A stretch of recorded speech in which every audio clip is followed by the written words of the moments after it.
Hey everybody, welcome on our channel. In this video we are gonna see, what if Naruto got harem with Arianne, Margaery and Sansa? Part 1. Huge shout out to Kyoka Suigetsu Totsuka for this story. If you are new on the channel, don't forget to subscribe our channel and like the video too. So without wasting any more time, let's start the story. As long as man had purpose, he would have something holding him back from weakening for dying. With a goal or vision in mind, he would fight and slash his way through his challenges until it became his reality, or so some men thought. Robert of House Baratheon, first of his name, King of the Andals and the First Men, Lord of the Seven Kingdoms and Protector of the Realm, saw a vision in his mind, a vision of the fall of House Targaryen and the death of all its members, and he made it a reality. He slayed Prince Rhaegar Targaryen himself and marched his men into King's Landing and took the Iron Throne for himself. But that was where his vision ended. The king, as accomplished as he was, no longer had a purpose. His goal was accomplished and done the moment he first sat on the Iron Throne, and from that moment on he was a free man, a free and pointless man. No longer did he have enemies to slay or lands to conquer, he had only council meetings to attend, coppers to count, or schemes to unravel. No longer did he feel the blood-rushing thrill of a battle between life and death, nor the joy of fighting alongside his bonded brothers Eddard Stark and Jon Arryn. Day after day, night after night, it was fours upon fours and wine upon wine. At first, Robert had thought he would have loved the extravagance and carefree lifestyle. It was the life he had desired to share with Lyanna Stark, just day after day of relaxation and luxury, but now he loathed it. Perhaps the love of his life was a definite requirement, or maybe he had changed over the years, but he no longer wanted such a life. The wine didn't taste as sweet as it used to, and the woman just didn't feel the same. The king yearned for the past when he could have rode side by side with Eddard as young men, drinking and humping through life without thought with only their swords by their side. Well. There was no longer a war and he hadn't wielded his battle axe for many years, his belly had become bloated and his arms grew weaker by each drink, but he could still see the thrill of battle through other means. Guards. The king had loudly said as he slammed his empty cup on his table. Bring me the master of the coin. I am hosting a tourney. But the demand of the king, the whole of King's Landing worked to organize the tourney in haste, and even though some haste needed to be bought with gold they shouldn't have spent, it was bought.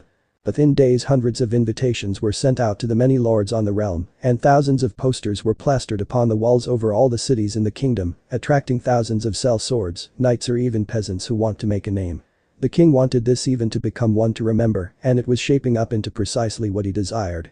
But the week the responses came rolling back. First were the Arryns, the family of the Hand of the King.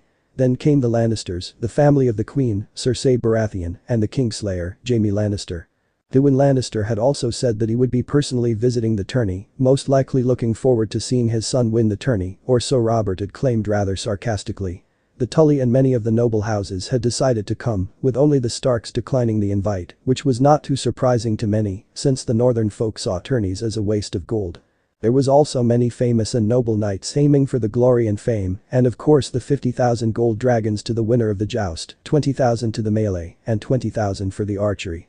The royal account had no such funds, and like usual, the master of the coin had borrowed from the king's rich in-laws, the Lannisters. Lord Tywin had no problem with providing the funds. The Lannisters had none more than gold, and thought that the sight of Jaime Lannister winning the event made worthy of the 90,000 gold dragons in Lord Tywin's mind. King's Landing was almost immediately filled with thousands of people, which included hundreds of merchants, selling goods coming as far as Pentos, retired soldiers or battle-loving peasants flooded into the city with palpable excitement, and of course, thousands of knights and sell swords, trying to gain a life of glory. Hundreds of goats, cow and pigs were butchered and grilled for the hungry appetites of the increased number in the city, and the entire King's Landing was festering with festivities and joyful crowds. I do loathe such large crowds. Tyrion Lannister muttered as he waddled along the crowded streets with his short legs, his large head shook as he looked around.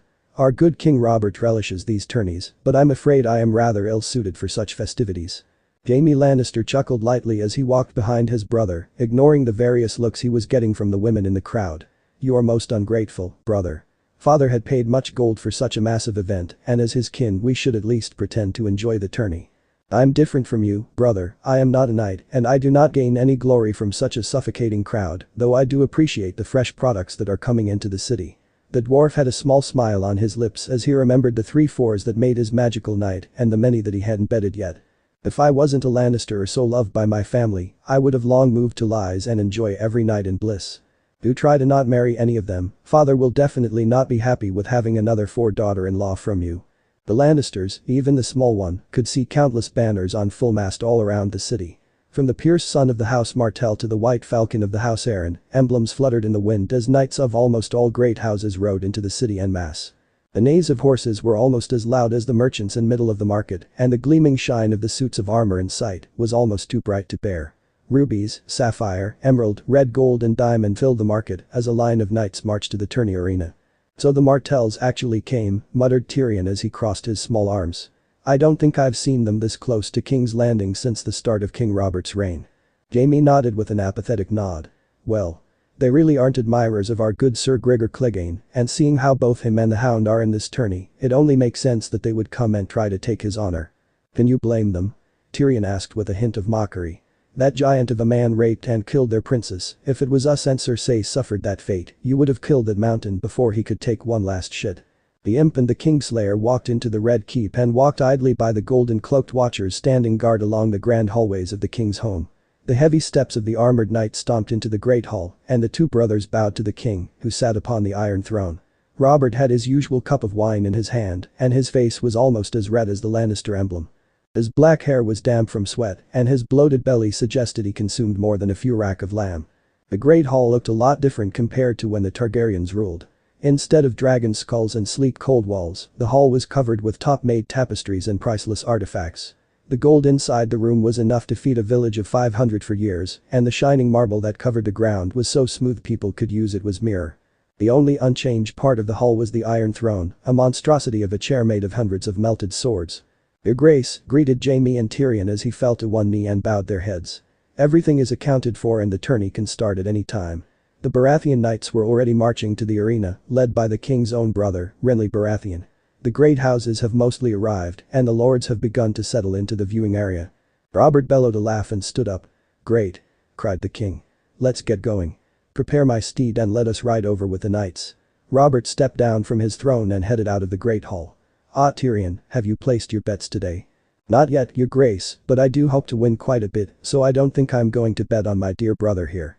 Robert's laugh bellowed again as Jaime shook his head with a smirk, seemingly amused by his little brother.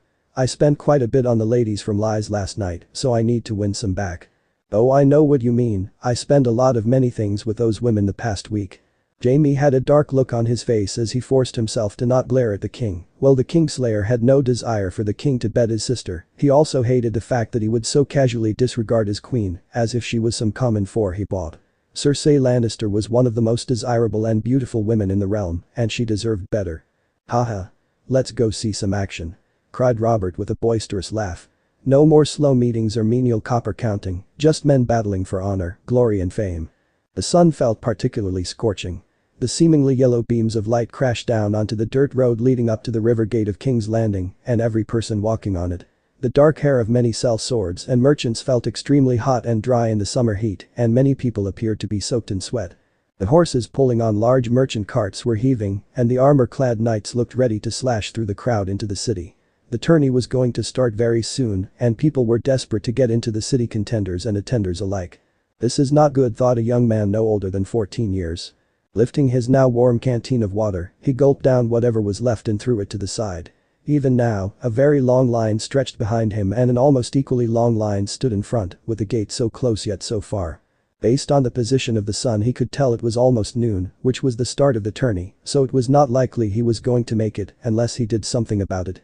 Looking around, he noticed that no one was really paying attention to their surroundings, everyone was too parched by the scorching day. While the heat did not bother him, drops of sweat dripped off of his pale face, and his sun-kissed blonde hair. His bare torso revealed his light skin tone and muscular physique, with only a small strap that held onto the sword on his back and the strap of a small bag flung over his shoulder covering his chest. His tattered pair of sandals had long since been abandoned, as the horde of horses lined up ahead of him decided to lay a detailed web of manure in his path. But those horses may also help him in this situation. It appeared that the one man holding into a series of ropes attached to the dozen of horses was a salesman, targeting the knights in the joust, in case their horses die. The young man smirked when he saw the man stagger and appeared to be at the verge of a heat stroke. It would make it a little easier for him. Reaching into his pocket, the young man let his thumb rub against the flat edge of his knife before walking closer to the horse on the rear. With a sharp and discreet jab, the knife pierced the horse's rear and an expected loud neigh of pain sounded out. With chuckle, he repeated his movements as quickly as he could to 3 other horses next to the first horse, and they reacted in kind. "Whoa!" cried the horse salesman as felt his horses stampede towards him. "What the hell?" He jumped to the ground to his right and rolled further out of line to avoid the horses, the reins in his hand lying on the ground. Someone grabbed them. The young man smirked and quickly sped forward. "Don't worry, old man, I got it." Quickly breaking out into a sprint, the wind blowing through his unruly and spiky hair, he quickly neared the horde. People ahead in the line jumped out of the stampede just like the salesman, and chaos quickly ensued. All the way to the gates, people scrambled and cried out in shock. The horses were in a frenzy and were extremely close to trampling over hundreds of people, and some knights were drawing their swords to cut them down, which would have worked if the horses weren't running full speed. But luckily or unluckily for the salesman, the young man was just as fast. With a bright smile on his face, the young blonde ran behind the horde of horses, their attached rein within his reach, but he wouldn't reach for it. The gates were becoming closer by the second, and the guards at the gate had drawn the swords, and some had armed their crossbows. Just a few more seconds, come on horses. The line in front had completely scattered, and there were small crowds gathering around the open area, and they watched the young man trying to catch the horses. All right. Seeing the gate was extremely close with no one ahead, he grabbed the rein into his hands and ran on. "Control your horses or we will cut them down," cried the golden cloaked guard at the gate. "Fine." The young man pulled on the reins and pulled himself closer as he sped ahead. With a burst of strength, the blonde leaped from the ground and into the air. People around watched on in shock as they watched the man jump at least 3 meters into the air, so much so that they barely realized he landed on the front horse. "Stop." Picking the side of the front horse, he reeled the reins back as hard as he could, yanking the horse's head back until it slowed. The horses to the side followed, but the attached reins only gave them a few meters of freedom, and the man's grasp on the reins was so tight that all the horses started to slow. The horses stopped right in front of the gate, and the guards were still ready to attack. "Get down of the horses, now." "Relax, these are not my horses." The young man jumped off his horse and crossed his arms as he stood in front of the guards. That old salesman over there almost fainted and released the reins. The old man in his 50s finally made it to the gate and quickly bowed to the guards. His breath was extremely rapid and his face was red, looking as if he would faint and collapse. The young blonde resisted the urge to chuckle as the older man took the reins from him and bowed to the guards again. I am so sorry, sir," pleaded the man in between breaths, "but I was too tired when they frenzied and couldn't control them." The man turned to the blonde and bowed thankfully. "Thank you so much, young man, for stopping them." The guard in charge sighed and shook his head. "Just step to the side, we will deal with you and your horses later." The old man staggered to the side, pulling his horses hard with a grimace. "And we thank you for your work." The blonde waved his hand and smiled. "No problem at all, but can I please pass the gates, I need to get to the tourney." The guard nodded and gestured him inside. "Thank you so much, sir." He turned to the old man and bowed. "Good luck to you, old man. And sorry about that." The young man walked freely into the city and breathed in fully. King's Landing. The tournament arena had 3 large sections, with a large pavilion built to overlook all 3. At the center of the pavilion was a hidden area with a large canopy providing shade from the scorching sunlight for the spectators below. The king himself sat at the center of the hidden area with the queen, Cersei Lannister, sitting to his right, looking beautiful and regal in her red gown. The young Prince Joffrey Baratheon sat 1 row down from his parents and his siblings, young Prince Tommen and Princess Myrcella Baratheon sitting across from him. Many other powerful people sat close to the royal family, including the queen's father, Tywin Lannister. The other lords were all sitting along the pavilion, looking over the tourney arena and the gigantic crowd of spectators on the other side. Petter Baelish, the recently named master of coin, estimated that the city will gain from the increased expenditure if the prize gold to the winners were not as high. In the previous days, every inn in King's Landing, high-end to dirt poor, had been filled and more people are filing in. The merchants had more coins in their pockets than they could carry, and the entire city was in a state of festival. But there had also been a few drunken fights, stabbings and rogue horse races down the Street of Sisters. Needless to say, the city watch had been very busy. "Lord Baelish, I heard you are an occasional gambling name?" asked Tyrion with a smirk on his face and a drink in his hand. "Care to wager on the winner of the joust?" The man with short black hair smirked and nodded. "You've heard correctly, Lord Tyrion." Littlefinger stood from his seat and moved closer to the dwarf, who was sitting far away from his family. "How about 100 gold dragons as the wager?" Tyrion finished his drink and held it out to a servant to fill his cup. "That sounds good, and I'll place that amount on my brother, Jaime Lannister, as the winner." Petter smiled and nodded. "Very well, I will place my money on Gregor Clegane. The Mountain is someone I believe to be able to dismount your brother." "Can anyone place their bet with you too?" asked a new voice from their right. Prince Oberyn of Dorne walked up to the two with his usual witty smile. Tyrion immediately felt his smile leave his face as he made eye contact with the known sexually ambivalent man. Oberyn had clear contempt in his eyes when looking at Lannisters, and the smirk on his face did not make Tyrion any more comfortable. "Of course, Prince Oberyn, the more the merrier," Littlefinger said, gestured to a young servant and had him jot down the bets. "Lord Tyrion and I have respectively placed bets on Sir Jaime Lannister and Sir Gregor Clegane. Would you like to stack either of our wagers or would you prefer another night?" The prince smirked and sat down next to Petter. "I want both of those to lose, so I'm going to wager on someone else." Tyrion had a forced smile before returning to his drink, but Littlefinger nodded. "Please place 100 gold dragons on Sir Barristan, whom I believe to be the best knight in the tourney." Tyrion smiled rather forced and sat back against his seat. "I certainly wish you the best of luck." The prince smirked, "As do I." "Come on, your wagers are so boring," cried a loud and gruff voice from behind, and the three immediately turned back and bowed lowly for the king. "Jaime Lannister, Gregor Clegane and Sir Barristan are always the one who wins, but this year I'll wager that it is different." Littlefinger bowed again before speaking. "Care to place a wager, your grace?" Robert laughed and lifted his drink into the air. "I'll place 1,000 gold dragons that someone besides those three will win." "How about it, Littlefinger, are you going to accept that bet?" "Your grace, it is highly unlikely that someone besides those three will win," Tyrion said as he finished his drink again. "Perhaps you should stack on our bets." "I agree with the imp." Oberyn cut in, ignoring the slight twitch Tyrion gave it his nickname. "Those three are the best knights in Westeros, perhaps the entire world, so the chance of some random knight winning is very unlikely." Robert waved the two off and looked back at Petter. "So? Are you going to accept or not?" "Well, I certainly will not decline, your grace." Littlefinger bowed and nodded at his servant to jot down the new numbers. "All right," cried the king as he raised his cup high. "Let's get this tourney started." Tyrion chuckled and leaned ahead. "I believe the first event is the archery competition." He shook his head and rested back against his seat and sipped on his wine. "Well, I didn't bet on this so I'm not even going to bother." The same blonde young man stepped out of the large crowd and followed the rest of the contestants into the preparation line leading up to the archery field. Like the others around him, he had a small wooden badge strapped to his upper arm, signifying his role as a participant. Around him and the other contestants were hundreds of spectators, trying to get a good view into the competition, even children who were sitting on their father's shoulders. "Aren't you rather young to be in the tourney?" asked a rather feminine voice to the young man's left, who was a young and beautiful girl dressed in a jeweled silk dress. She looked to be his age, but had a mature glint in her eyes, and her long silky black hair made her look graceful and elegant. There were two other girls standing behind her dressed in similar fashions, and they were giggling to themselves as they stared at Naruto. "You're a head shorter than everyone else." The blonde smirked and crossed his arms. "Height doesn't make a better archer or fighter." "Don't tell you've also signed up for the melee competition?" asked a girl with an amused smile. "You're going to have your head tore off your shoulders."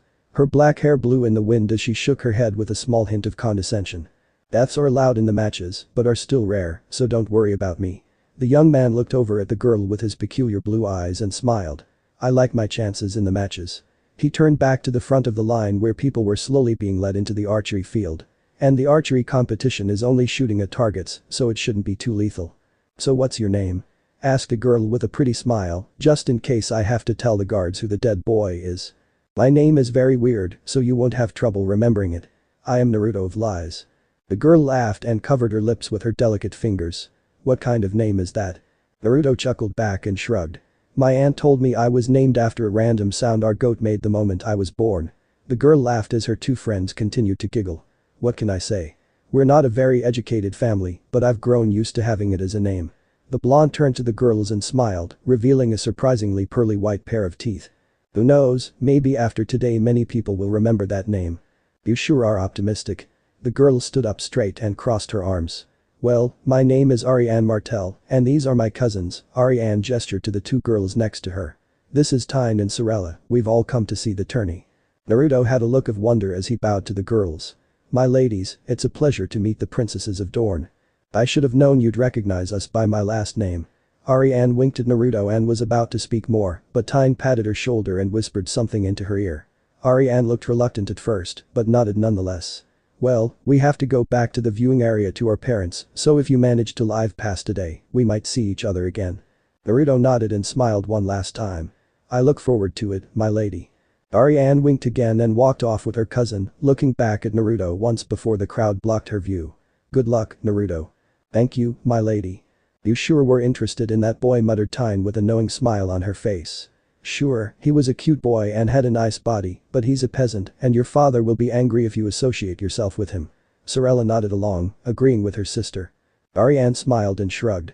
I don't know why, but I found him quite fun to talk to, and he's not like some of the other boys we've met who are all either too shy or too peepy. She licked her lips and smiled at her cousins, who were like her sisters. And did you see his muscles? Sorella giggled and hugged Arianne's arm. You're way too much like Uncle Oberyn, too horny for your own good. Arianne blushed a little and lightly slapped her cousin on her arm. I mean, you're only 14 years old and you're a princess, so you shouldn't act so rowdy around boys like that. I am the heiress of Dorne, so I should have the right to choose my man. Arianne bit her lips and looked back to see that the crowd had blocked her view of Naruto. I'll choose my own husband, but it's not to say that I can't have some fun beforehand. Tyne shook her head with a smile. I love you, Ari. The three girls continued to bicker and giggle as they walked back to the pavilion where their fathers were awaiting their return. They pasted by many stands of merchants of all sorts, some of which from Dorne. It was the first time the girls had left their small corner of Dorne. Their fathers wanted them to see their world with their own eyes, and so far King's Landing was very appealing to all three of them.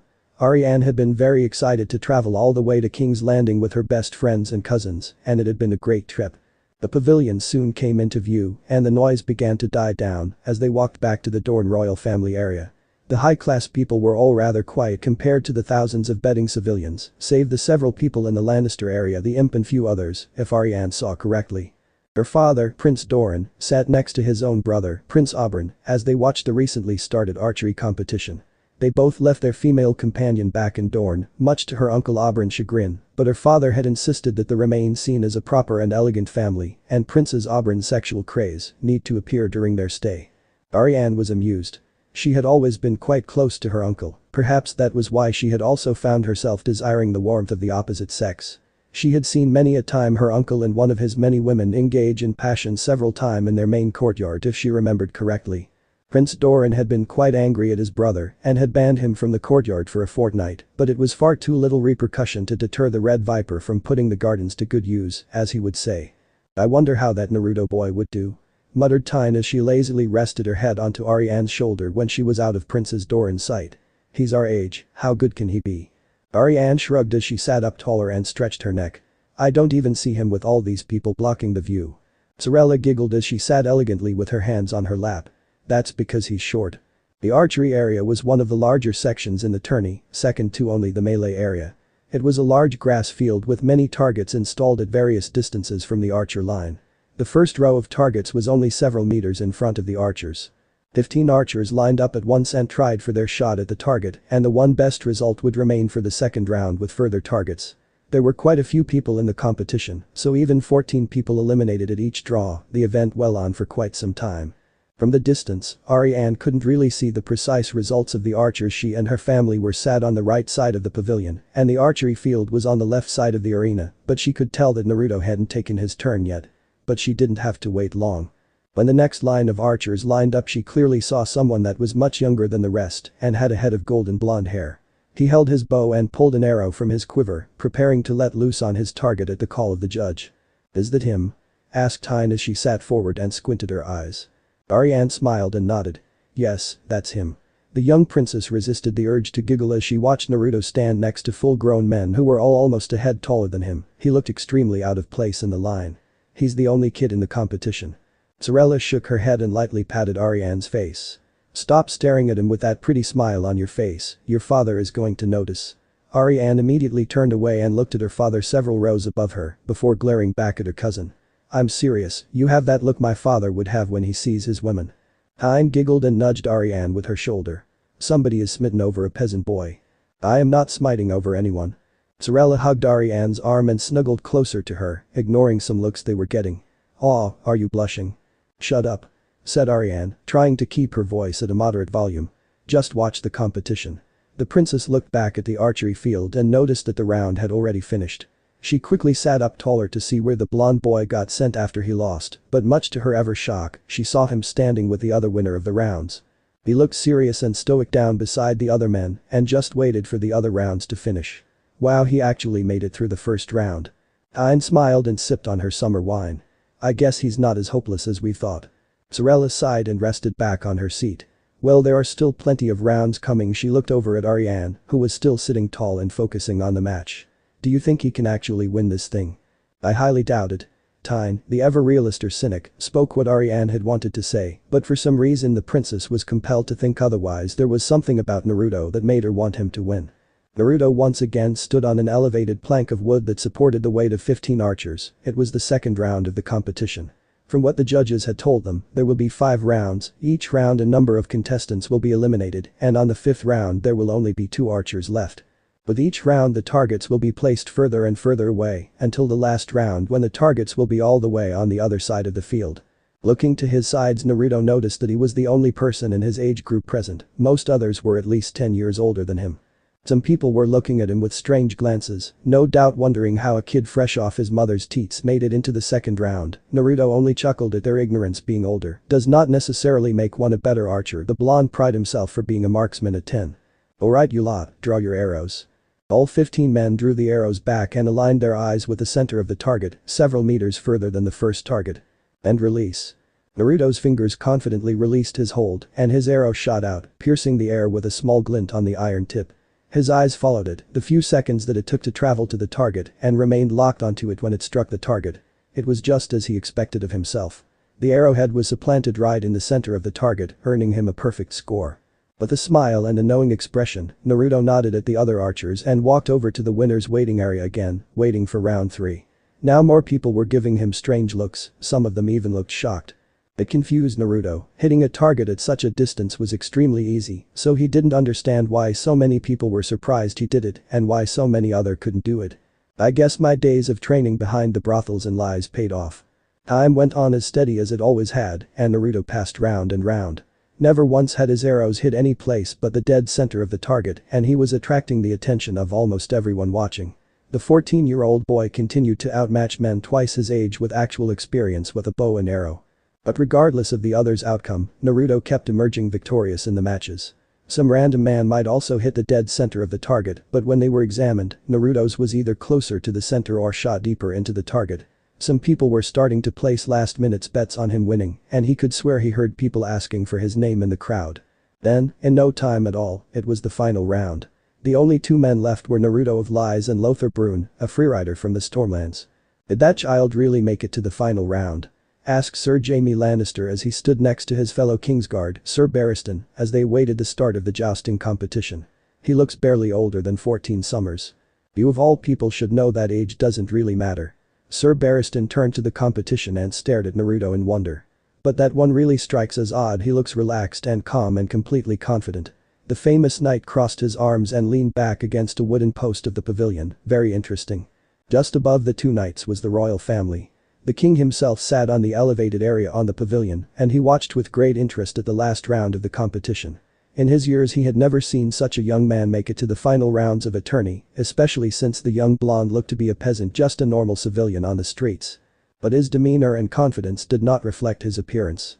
From his posture and elegant smile, he acted like a highborn soldier with training, or just a smart boy with a keen sense of observation. Either way, Robert was rooting for the boy. 1,000 gold dragons on the boy. Announced the king to Littlefinger and Tyrion. Tyrion chuckled and shrugged with Petter gestured to his servant to record the king's bet. The imp and Littlefinger were impressed with the boy, but they weren't confident enough to invest in him. If the king predicted that the young boy would win against the experienced man, then they weren't going to say otherwise. All the way on the other side of the pavilion, Prince Oberyn chuckled and crossed his leg over his other. He had heard the king's bet and had wanted to follow, but he would follow Tyrion and Littlefinger's way and play it safe. As interesting the boy was, he wasn't about to lose any gold over him. By the Great Seven, I can't believe he's actually in the final round. Cried Tyne as she sat up, fully awake and looking at the scene with great interest. For the past while, Arianne and her cousins had been paying their undivided attention to the competition, getting increasingly tense as Naruto made it further and further to the top. They found themselves cheering for the boy, much to Prince Oberyn's amusement, and Arianne had been leaning forward so much that she might fall the pavilion soon. If he wins, a lot of people are going to lose money. Sorella said with a smile on her face. It would be a huge upset. Arianne smiled and steadied her breathing in anticipation. I hope he wins. Of course you do, teased Tyne as she and Sorella hugged Arianne's arms, holding their blushing sister close. Shut up. Ready your bows. announced the main judge as he stood behind the two remaining archers. Draw your arrows. Lothar Brune, a man in his late 30s, stood next to his opponent. His arrow was drawn and he was prepared to fire, just awaiting the call from the judge. Droplets of sweat dripped down his brows and onto his chin. 20,000 gold dragons were at stake at the moment.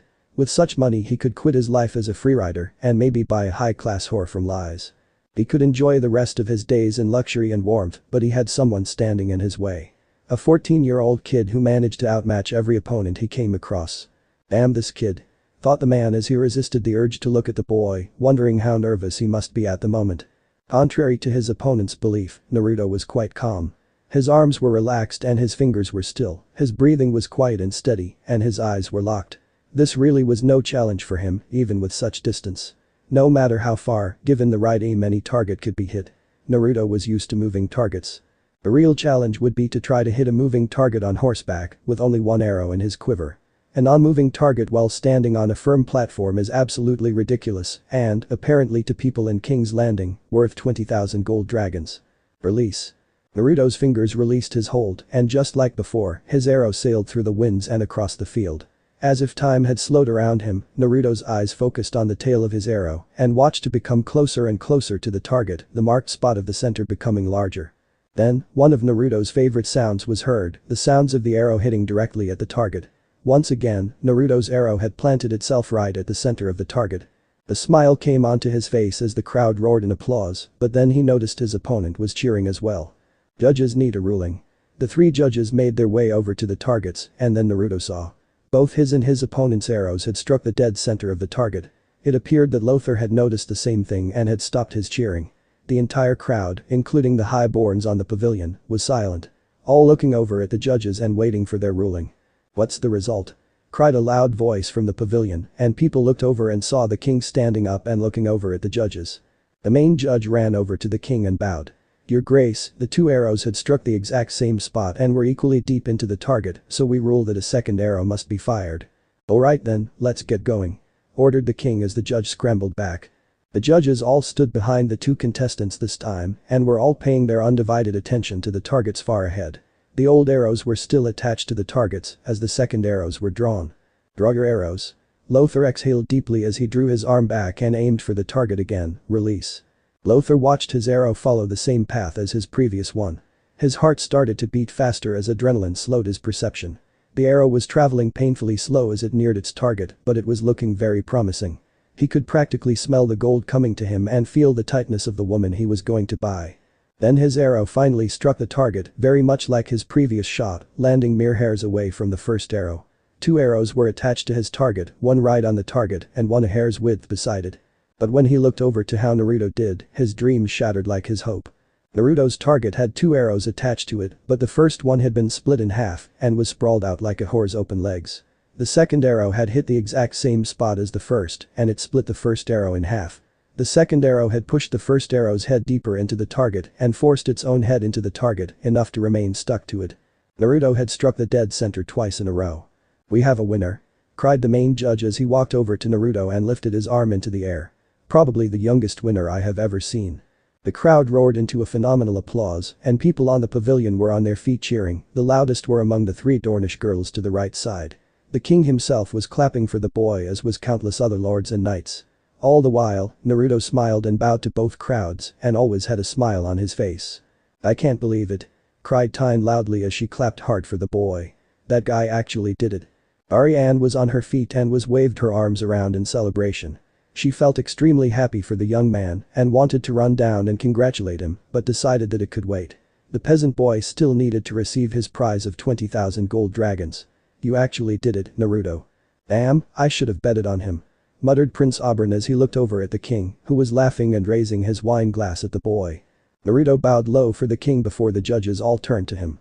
Please follow us to get your prize money. If you want, we could have several guards escort you directly to the Bank of King's Landing for safety measures. The young man shook his head with a huge smile. No, I'm not done yet. I still have to win the melee competition. The king's tourney was a luxury that the kingdom strained to provide. Ever since the end of the Targaryen dynasty and the start of the Baratheon era, the kingdom had been burning through gold. The 3 million gold dragons inside the castle keeps were spent on the many feasts, tourneys and ill-planned campaigns the kingdom had issued in the past 12 years. Counting coppers, as King Robert would say, was not worth his time, and there was nothing of concern, but everyone else knew better. Jon Arryn, the Hand of the King, perhaps understood the situation better than anyone else. The middle-aged man would try to deter the king every time he suggested an expenditure that they just couldn't afford, but he knew it was all for naught. Jon Arryn had known the king since Robert was a boy, and that boy never changed. King Robert would do whatever he wanted to do, and no one's words would change his mind, not even his hand and mentor. The most recent tourney, the King's Tourney, was another one of Robert's ideas, and Jon had tried to persuade him otherwise, but the result was identical to all the rest. The champions winning alone would total to 90,000 gold dragons, and the organization cost of hosting the tourney would be another 30,000. It was not possible for the kingdom alone to afford such extravagance, so, as usual, Littlefinger contacted Lord Tywin Lannister of Casterly Rock and asked for a loan. Jon Arryn had never been to any of the loan negotiations, but he would always imagine the old Lannister having a mocking grin on his twisted face as he agreed to the loan terms. The Lannisters were slowly buying the kingdom, and they knew the king wouldn't stop soon. It pained Jon to see all their lives' work become so pathetic. As if adding insult to injury, the champions of the tourney would usually be lords or sons of lords, so the gold they borrowed would just trickle down to another rich family.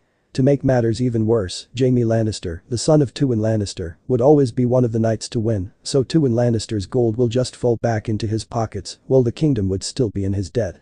The more Jon thought about such nonsense, the more he wanted to ignore the tourney. He could always stay in his office and try to think of other ways to deter his king's future nonsense, but Robert had ordered him to come along and watch because, according to the king, he needed to relax more, and he would learn how to relax by watching the tourney. Jon had sighed and shook his head at the time. But Robert wasn't exactly wrong. "Well done, boy," cried the king loudly as he downed his glass of summer wine, happy that he just won 1,000 gold dragons. Jon couldn't help but smile as he looked down at the boy who just won the archery competition. He looked like he just had his 14th name day, but he managed to defeat hundreds of other archers in the tourney, including many children of lords and knights.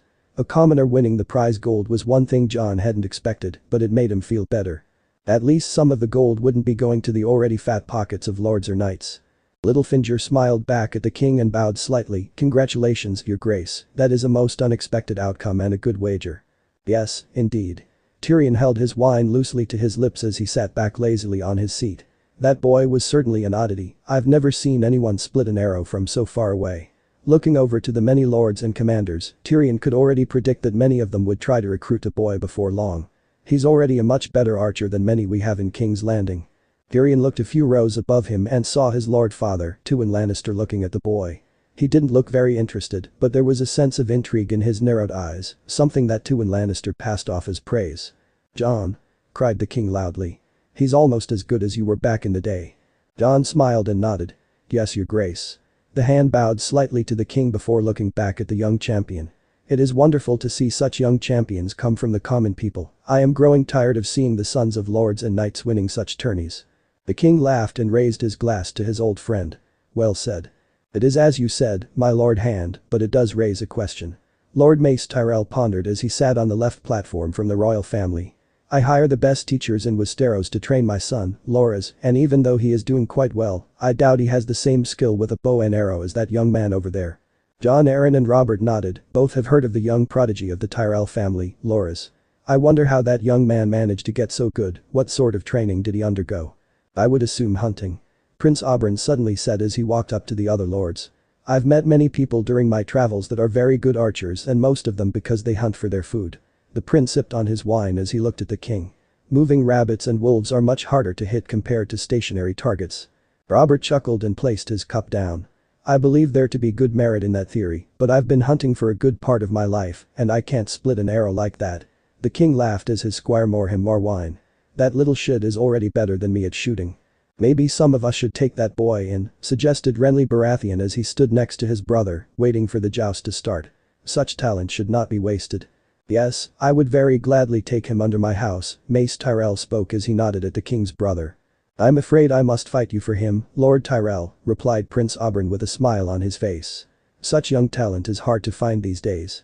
At the same time, many people around the prince wondered if the price wanted the young man as a soldier or a lover. Oberyn had a rather promiscuous reputation, even with boys. And Dorne can always use someone like him. "My lords, please refrain from discussing such matters so soon. We still don't know if the young man would survive the day." Littlefinger spoke with his usual smile and sly voice. From my understanding, the boy also intends to participate in the melee competition. He still wants to fight in the melee? Asked Mace Tyrell. The king and the others listened on with interest. Yes, my lord. Petter replied as he nodded. Some might have quit after winning 20,000 gold dragons, but apparently the boy still wants to fight. Littlefinger chuckled and shook his head. I'm afraid a young man is still a young man, and a boy's mind will always be greedy and overly courageous. You only think that because you have a merchant's mind, Lord Baelish, said Prince Oberyn as he looked over at the melee arena. Some young men think like warriors, and the thrill of a good fight may worth more than 20,000 gold dragons. Littlefinger's smile shrunk a little at the subtle insult, but remained silent. Who knows, maybe he is as good with a sword as he is with a bow. The king chuckled and sat back on his seat. Littlefinger, I would like to stack my winnings.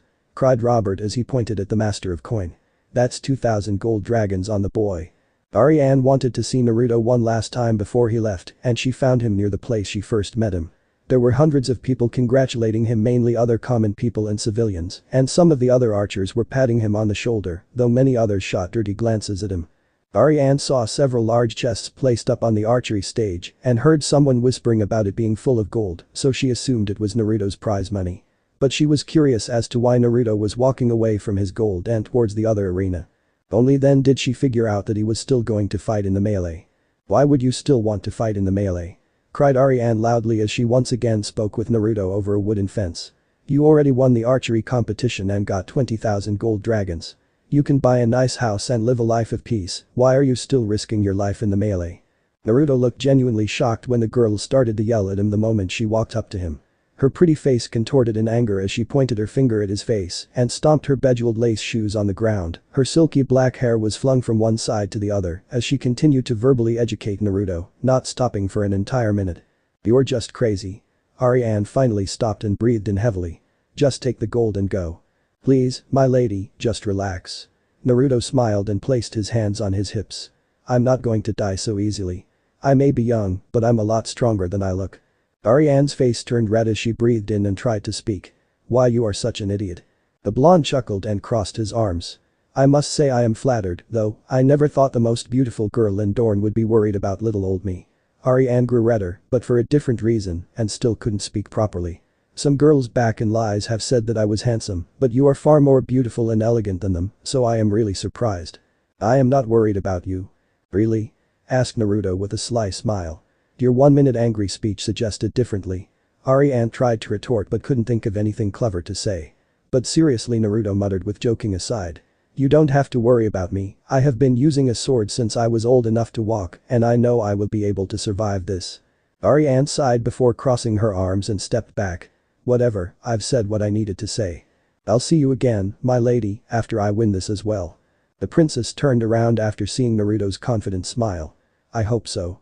Naruto watched as the princess walked back to the pavilion. He was honestly grateful that she would actually come see him and try to dissuade him from fighting in the melee, but he was as confident as he sounded. He had learned to wield a sword the same time he learned how to run.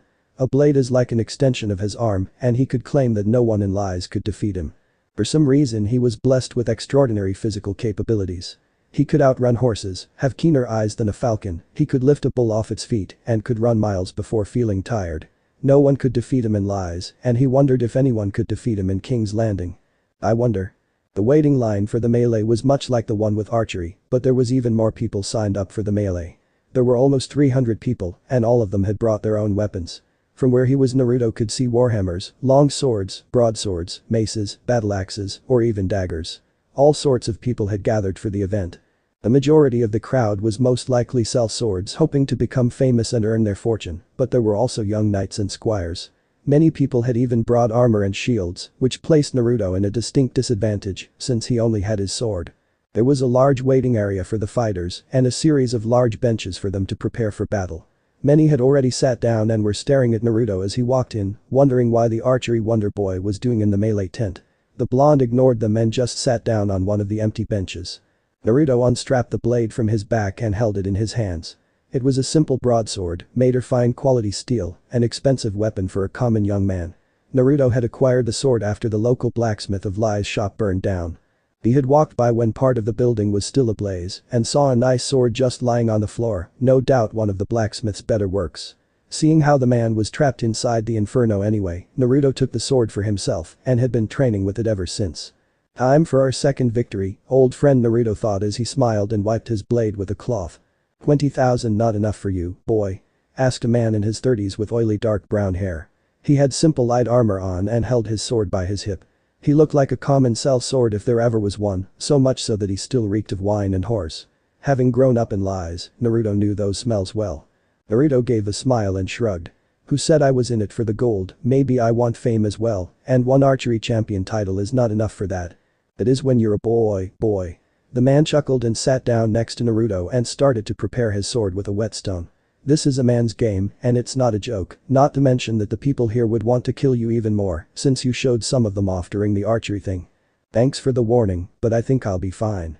The man chuckled and nodded. So what's your name, boy?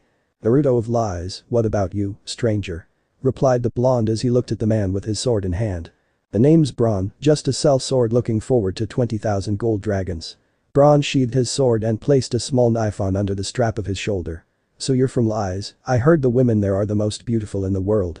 The whores are, but the women are as normal as they could get. Naruto chuckled as he strapped his sword back on his back. All the pretty ones get picked up very early and get trained by the whorehouses. I have to get a trip there soon, the women in Westeros are getting ugly. Well, with 20,000 gold dragons you can buy quite a few whores in Lies, maybe even some of the really pretty ones, said Naruto as he stood up. But I wouldn't get my hopes up, I don't plan on losing the melee. Braun chuckled and continued to grind his sword. You're one weird boy. Naruto walked away and joined the gathered crowd. 300 people all looked up at 3 judges, just like the archery event, and they collected names from everyone, but they skipped over Naruto seeing how they know his name already. Instructions were explained to everyone, and the melee was broken down into parts. There will be an elimination round in the start. The arena was designed for a large and crowded battle, so all 300 will be inside the arena, fighting until only 8 people were still standing. Then those 8 will draw for the fighting orders, and from there it would one-on-one matches between them, until there was only one man left. That one man will be the winner and will receive 20,000 gold dragons. Naruto liked it. It was a nice and simple way to eliminate the weaker men. Having such a large group in a mass battle royale could create a very bloody scene, but could also force some of them to work in groups. It was a nice way to select certain individuals from out of the crowd. They might not be the strongest, but they certainly would be the survivors. The crowd of 300 was separated into 4 groups and placed behind 4 gates that led into the battle arena. The arena itself was several times as large as the archery field, and even with 500 men, there would be free space for a number of battles. The ground of the arena was plain dirt mixed with sand, and there was a 10-foot-tall wall surrounding the whole area. The people in the common viewing area would have a hard time watching the fights, but the highborns on the pavilion will be able to watch perfectly. The fighter can also look up at them perfectly. Naruto could see the royals on their seats and the fat man in the middle who appeared to be king. Can you even swing that sword, boy? Asked a gruff voice belonging to a large man with a battle axe in his hand. His beard was down to his chest and his face looked red from wine, clearly one of the slower of combatants. I can't believe you actually thought you should join this battle. The man laughed along with a few others. You are so green I can still smell your mother's milk on you. Naruto chuckled and shook his head, having expected someone like him to be a part of his group coming through the gates. What? Are you jealous? With a face like yours I assume you never got to taste your mother's milk, she must have abandoned you the moment she saw your ugly face. The man stopped laughing and looked down at Naruto. You better mind your words, boy, or we will kill you in a worse manner than we were planning. I am afraid, just look at the size of that axe. Naruto crossed his arms and chuckled. It can be used to behead horses, it's so large. The blonde looked at the axe again before looking back up at the man. Are you overcompensating for something you lack down below? You're a dead boy, growled out the man as some other turned to laugh at him. Naruto ignored the man and waited for the gates to open, which didn't take too long. After another minute or two, the gate shuddered and the slightest bit of light shined through the crack it made. Soon the gate was being pulled high into the air and the men flooded through the door. The arena was almost immediately packed with battles, and some people on the pavilion were on their feet trying to get a better look at the battle. Already Naruto could hear cries of pain and anguish and the sound of blood splashing against the walls.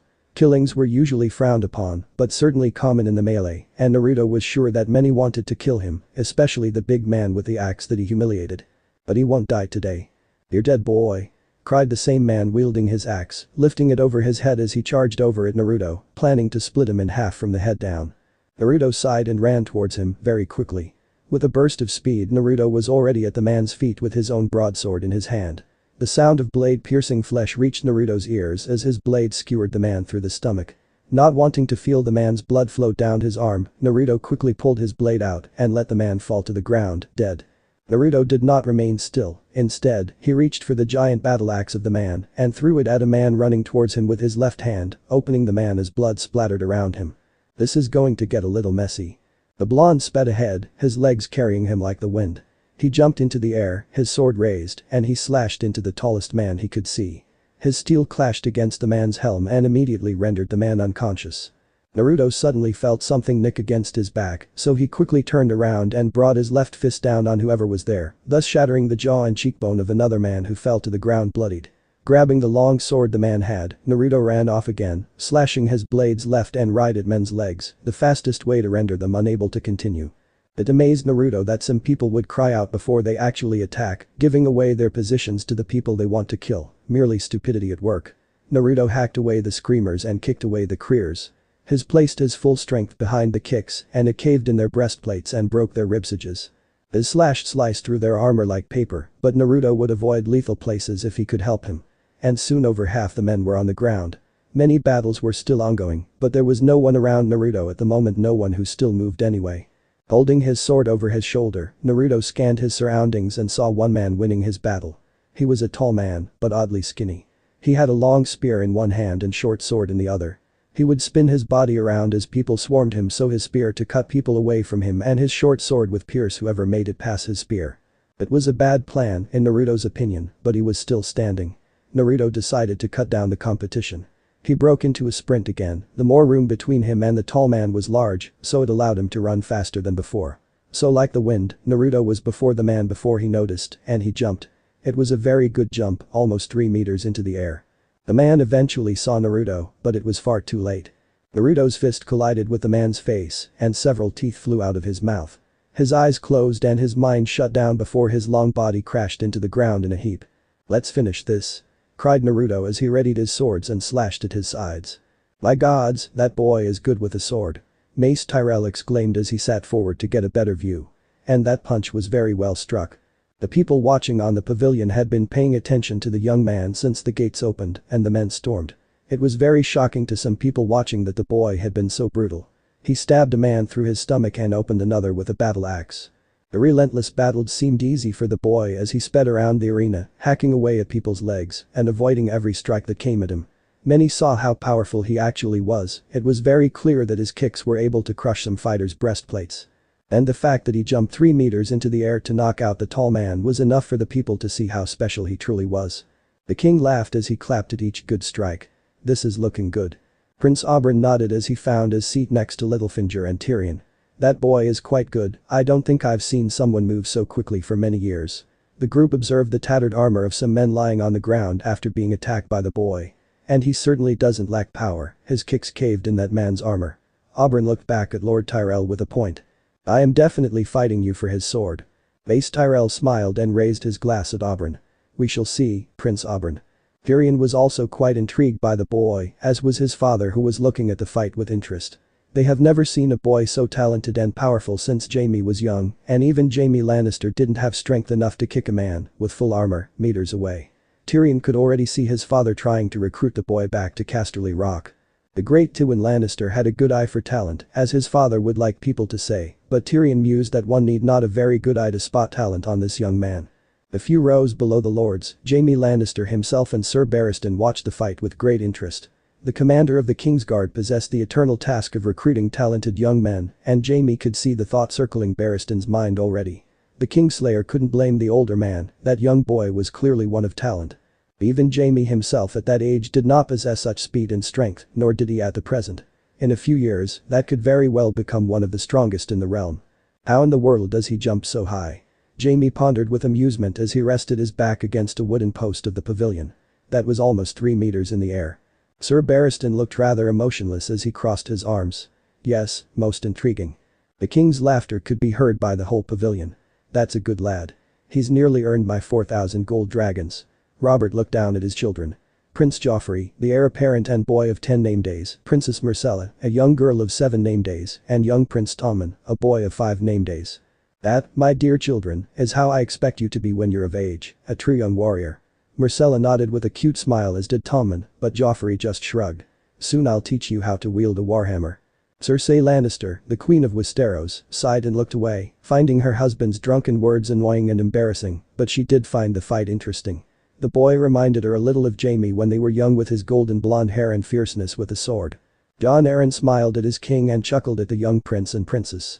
This is good, I haven't seen such fierceness since the war. Wouldn't you say so, your grace? Robert laughed and raised his glass again. Yes, Ned would like him. Jon chuckled and nodded. Yes, he would. All the way on the other side of the pavilion, Arianne held her hands together as she watched Naruto take down one man after another. It scared her a little the way he killed the first two men, and he looked rather casual about it. But after a few mere seconds, she thought he looked quite handsome like that. Despite his bare torso and hair covered in dirt, mud and blood, he was graceful and confident. He was very sure of himself. With every kick, slash, hack, or jab, a man would fall and would not get up soon. Arianne found herself trembling, but she did not know from what. Fear. Excitement. She did not know, but she knew that Naruto was entirely at fault. Oh my gods, Naruto is brutal. Tyne muttered as she leaned over the railing to have a better look. I think that man is dead. Of course he is dead. Cried Sorella as she covered her eyes from the scene. He shoved his sword through his belly. Arianne ignored her sister cousin best friend's voices, all she paid attention to was the fight and how Naruto moved. She observed how his muscles would flex and move as he twisted and turned and slashed and hacked. His hair would wave in the air as he moved, it made him look regal and majestic, it made Arianne want him so badly. Please survive this, Naruto, I want to meet you again. The preliminary round was almost over, only 10 fighters remained standing. 290 people were down on the ground, some groveling in pain and agony, and some were dead, though the former did vastly outnumber the latter. Many weapons were lying abandoned on the ground, warhammers, swords, mace, and spears, their wielders could no longer wield them. The entire field was treacherous, the maces acted like spike traps on the ground, and the heavy hammers could very well trip whoever's feet skimmed over them. Then there was the blood, almost the entire field had blood on it. There were puddles of blood where the few dead men lie, and splatter of blood on the walls from severed limbs and deep gashes. It was a very ugly sight. Naruto stood alone, and much like 7 of the other fighters, he was away from any other person. They were all watching 2 men clash their steel. It was a battle of warhammer and long sword, of grace and brute strength, of speed and strength. The two had been clashing for a few minutes already, and the tall red-haired man wielding the warhammer was starting to slow down. The brown-haired man, who wielded the long sword, was much quicker on his feet and had better footwork. From what Naruto had heard, the man's name was Demon Sand, a bastard from Drone. Naruto watched as he calmed his own breathing, taking the time to restore his partially spent energy, but he knew he would only have another few seconds left. The young man knew the other 7 were waiting for the fight to finish before ganging up on him, seeing how he was the one who looked the most unharmed. Naruto could already see several men on his right aiming their footing to his direction, waiting for the right moment to strike. One of them was Braun, who, apparently, was a decent fighter and made it quite far. But either way, Naruto was ready. The piercing cry sounded out from the arena as the red-haired man dropped his hammer and a blade pierced his right shoulder. Blood spewed from his body as the blade was pulled out.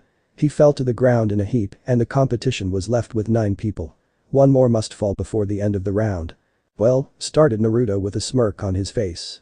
Before we get started, would anyone like to surrender? The other 8 men turned to him, including the one who had just finished his fight.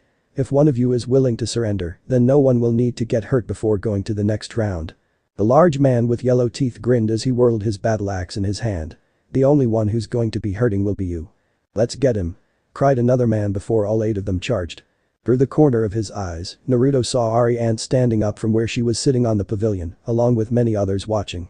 Letting the small happy feeling of Arianne being worried for him fade away, Naruto turned to the men coming to him. As if out of reflex, Naruto shifted his body to the side, bent his knee and held his sword at his hip. You people shouldn't charge so angrily, muttered the young man as he sped forth with his strongest kick off the ground. His body was swift and light without armor, and he was much faster than what his opponent had expected. You are all full of openings. All 8 men saw the same thing. Flashes of light reflected off his sword and maybe a hint of his blue eyes, but that was it. All was silent as Naruto stood behind the 8 men. The 8 men froze the moment Naruto had passed them. They were in shock at that moment, with his sword to his side and eyes wide open, Naruto seemed unstoppable. It was far too fast. It was impossible for any of the 8 men to block or parry. In less than a second, Naruto had pierced the armor of all 8 men with one swift motion. A 360-degree swing that was too fast for the eye to see. Soon, blood started to flow from the men's side. The armor was sliced open, and after a few more seconds, they felt the stinging pain of being cut and the wetness of their blood trailing down their bodies. Bronn was shocked and his eyes were wide open as he tried to look back at Naruto, but he found himself falling to the ground, just like the other 7 men. "When you are tired you shouldn't charge blindly," Naruto said as he held his sword over his shoulder and turned to face the fallen men. "Even though you outnumbered me 8 to 1, you gave me enough space between all of you to land a mass attack, and because you are all so tired and weak, none of you could have blocked it." Some of the fallen tried to speak or push themselves up, but just couldn't. "Don't worry, those cuts won't kill you, but your abdomen muscles will be hurting for a month or 2. The entire arena was silent along with the pavilion and the civilian viewing area. Everyone taking some time to figure out what happened and was the end of the match really so anticlimactic. But soon the judges broke out of the stupor and walked up to Naruto. Since you are the only one still standing, there can't be a second round." The man looked troubled as Naruto had the decency to look a little embarrassed once again. He might have overdone it. I don't know how to rule this." He looked back at his 2 counterparts, and they were also at a loss. Something so extreme had never happened before. "What should we do?" "What the hell are you shits waiting for?" cried the loud and excited voice of the king. "The boy is the winner, announce it already." The main judge stammered a little at the king's voice before walking up to Naruto. "This man is the winner," announced the judge as loudly as he could as he raised Naruto's arm into the air. "Naruto of Lies is the winner." Just like before, the entire audience exploded in applause. Civilians were jumping up and down, crying out their cheers of happiness, excitement and awe. Never before had common men managed to win both the archery and melee competitions. It was truly inspiring for the civilians to see such an outcome, such a staggering and amazing outcome. Fathers were lifting their children over their shoulder so they could catch a glimpse of the people's hero, and the entire city was shaking in cheer and applause. Almost everyone on the pavilion was clapping and more than a few of them were on their feet, the king being one of them. Robert was laughing and threw his cup of wine to the side in order to have both hands to clap. He stood from his elevated platform and looked down at the young man, who was still just smiling and nodded like a boy. That made the king laugh even more, and he started to gesture to Jon Arryn to come take a look at him. Prince Oberyn was also on his feet, clapping calming with a smile on his face. Mace Tyrell and Twin Lannister were not standing, but they were clapping, which must have been really spectacular, since even the great Tywin Lannister was clapping. Tyrion and Littlefinger were also clapping, but the latter was rather forced, since he had lost another 2,000 gold dragons to the king. "This boy is certainly a talented warrior," cried the king as he pointed down at Littlefinger. "He's already won me 3,000 gold dragons and won himself 40,000. Robert laughed as he clapped Jon on the shoulder. "What's a young lad like that going to do with so much gold?" The hand of the king chuckled and clapped along the others. "Whatever he wants to, your grace." Jon turned to his king after another few seconds of clapping. "Such young talent is rarely seen, your grace, perhaps you should take him under your own house and have him swear his sword to you." Robert laughed and poured wine into a new cup. "That is certainly a good idea." The king pointed at Mace Tyrell and Prince Oberyn. "Back off, Mace and Oberyn, that man will become a fine swordsman right here in King's Landing." Sir Barristan and Sir Jaime Lannister were also clapping for the boy, though they were much more compassed than the king. Barristan Semley was already smiling when he heard the king announce that he planned to keep the boy in King's Landing. He would be a fine addition to the city's guards, and Barristan looked forward to meeting the boy himself. "It looks like we will see more of that boy now," Jaime said with an amused smile on his face. "The king seems to have taken a liking to the boy. I do not object to such a suggestion. That boy is rare talent and we need such talent here at all times." The cheering continued, but no one in the arena clapped as loud as one girl. "You actually did it, you dumb blonde," cried Arianne as she stood on her feet, jumping up and down with a huge smile on her face. Tyne and Sorella giggled as they watched the princess forget her lessons in public behavior while ignoring the burning glare they were all getting from Prince Doran at the moment. After another few minutes of endless applause, the crowd was silenced by the king, who stepped to the edge of his platform and raised his hands into the air. In seconds everyone was silent and Naruto looked up at the king from within the battle arena. The judges read the silent order of the king and quickly led Naruto out of the battleground and showed him to the front of the pavilion, looking directly up at the king and many other lords of the nation. Naruto looked a little shocked at the sight and appeared to not know how to react under such a situation. "Don't need to look nervous, boy, I just want to talk to you," Robert said with his demanding voice laced with amusement. "Of course, your grace," Naruto said as he went down on one knee. "Though I must say that I'm sorry to be such a mess," muttered the young man as he noticed the mud, blood and grime on his body, hair and clothes. Robert gave a low chuckle as he held his wine cup to his lips. "Don't fret, boy, your king has been through battles as well and have been in even worse filth." The king stepped down from his elevated platform and walked down to ground level.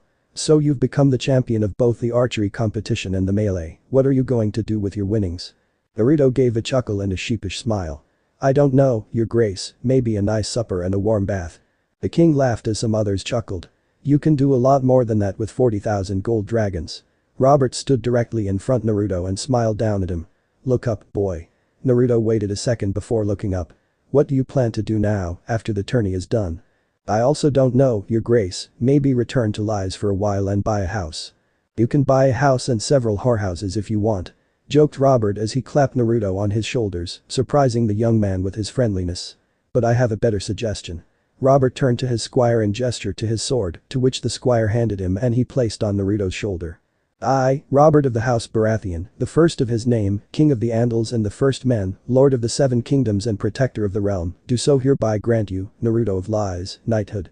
Once again, the crowd sprang up in applause as Naruto looked up in shock. He wasn't the only one, some of the lords behind the king looked surprised at the sudden decision, but some were smiling and nodding. Jon Arryn looked pleased along with Prince Oberyn and Mace Tyrell, all agreeing on the king's decision. Arianne and her best friends were shocked, but quickly started to cheer for Naruto again, happy and shocked at his quick and rapid accomplishments.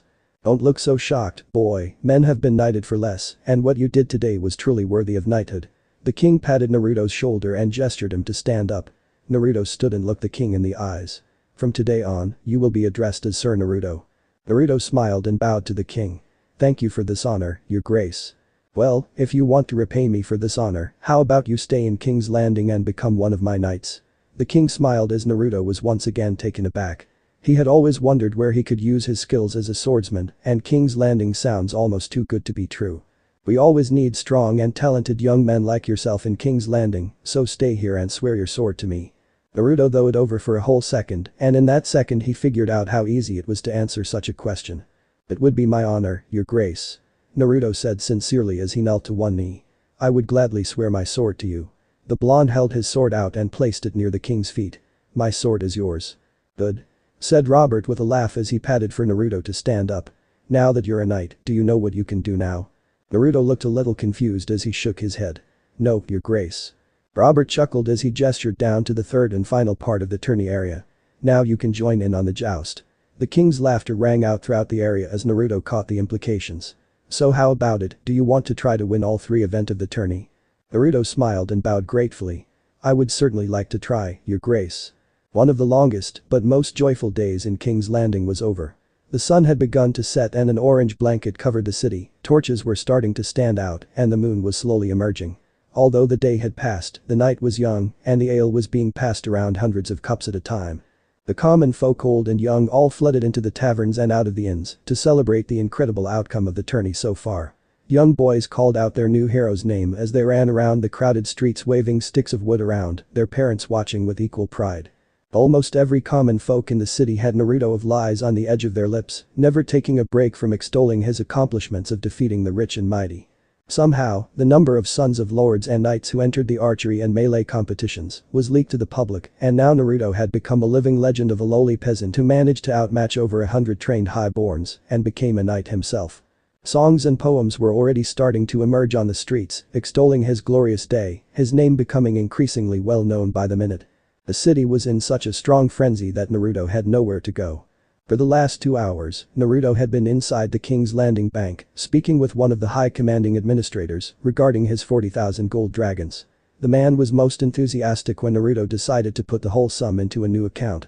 The bank gave Naruto an entire vault to place his gold and a key that he could carry on him. It would allow him to withdraw his gold personally or even have a new squire handle it for him. The whole process was rather simple and wasn't overly time-consuming, so after 2 hours, Naruto walked out of the bank.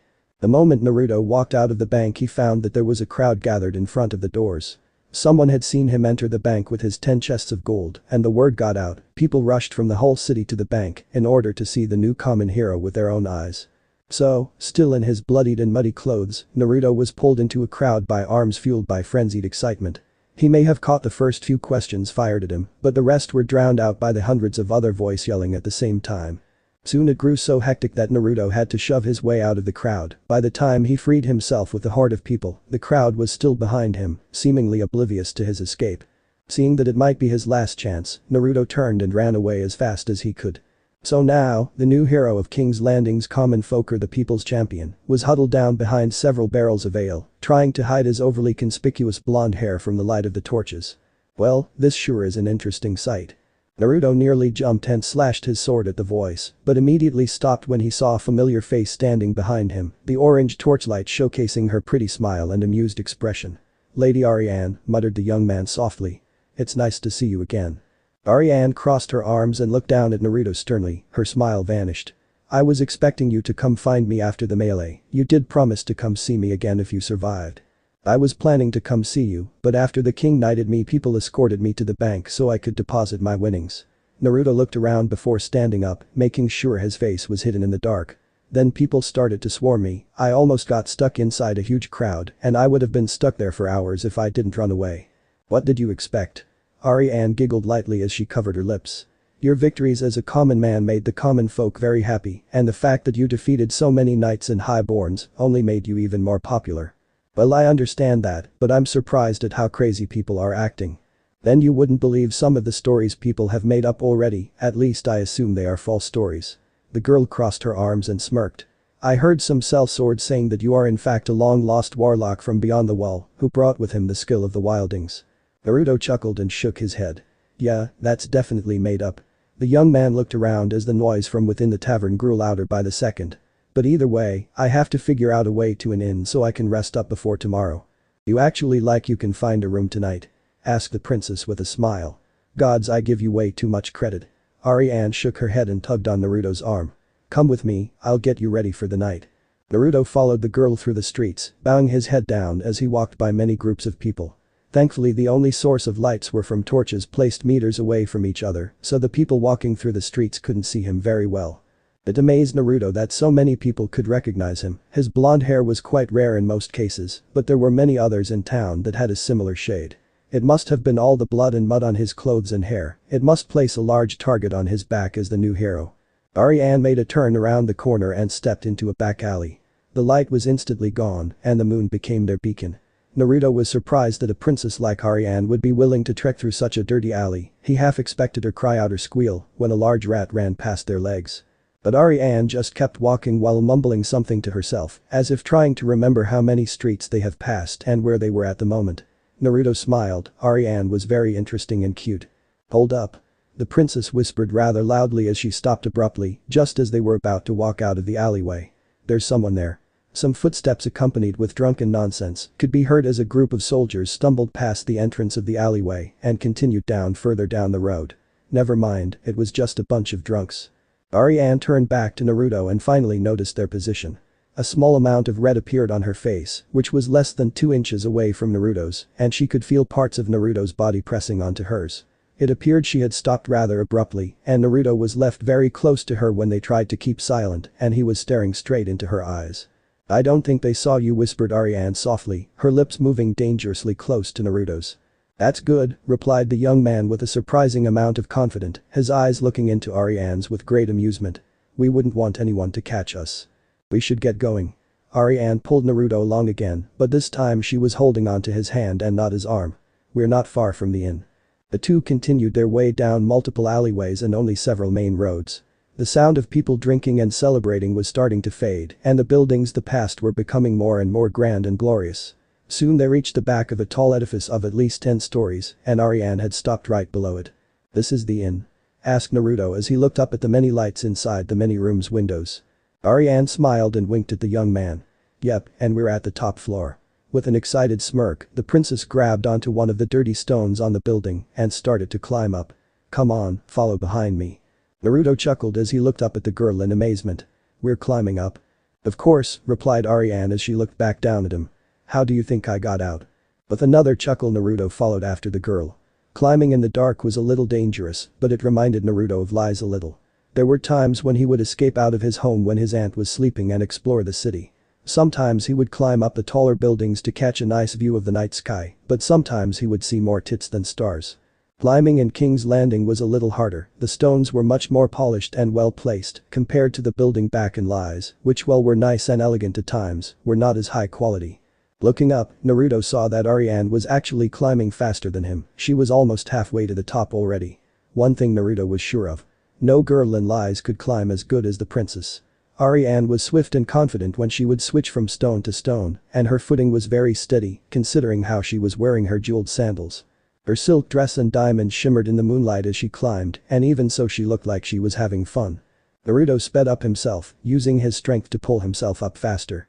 His legs kicked off the stones he placed his weight on and launched himself into a jump, grabbing onto the tallest stone he could reach. Before long he was right beside Arianne with a smile on his face, challenging her to go faster. As if understanding his silent message, Arianne smirked and sped up herself, no longer caring for her dress as it got covered in mud and dirt. As if the possibility of falling to their deaths didn't matter, the two giggled and laughed as they made it to the very top of the building, and Arianne shot Naruto a wink when she touched the window first. "Come on hero, let's get you ready for the night." Naruto climbed into the open window after Arianne and was immediately greeted with a stronger fragrance of her scent. It is her room, Naruto had thought when he looked around the candlelit room with a large bed with red satin sheets. Arianne stood in front of Naruto with a smile as she ran a finger over his cheek, tracing a small cut on his chin that he received in the melee. It was still a little sensitive, but Naruto shivered from her touch. He loved how she bit her lips as she touched him and how her eyes seemed to glimmer in the small candlelight. "Your face is too dirty," whispered Arianne as she stepped closer to Naruto. "And you smell of sweat and blood."